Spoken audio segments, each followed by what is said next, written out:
Kumpul emas di awal usia belia, selesai masalah nak kahwin. Inspirasikan, Ustaz Amirullah dah pun mulakan tabungan sejak bergelar pelajar lagi. Katanya anak muda perlu buat tabungan lebih awal walaupun belum ada calon. Bila dah ada calon nanti, dah mudah dah boleh terus langsungkan perkahwinan tanpa sakit kepala. Dan yang penting, tanpa membuat hutang. Sebenarnya terlalu banyak testimoni penyimpan emas yang dah berjaya melangsungkan perkahwinan hasil tabungan emas. Kata mentor, emas ini jika disimpan dengan ilmu, banyak sangat manfaatnya yang kita boleh dapat daripada simpanan emas itu. Bagi anak muda, jangan leka dengan kehidupan sekarang.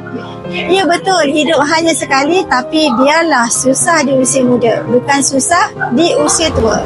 Bina tabungan daripada sekarang, cari ilmu kewangan yang betul dan join circle yang betul. Jika anda sudah bersedia untuk memulakan simpanan emas di Fabigo, boleh klik pautan di bio ataupun caption untuk saya bantu dengan cara dan langkah yang terbaik buat anda.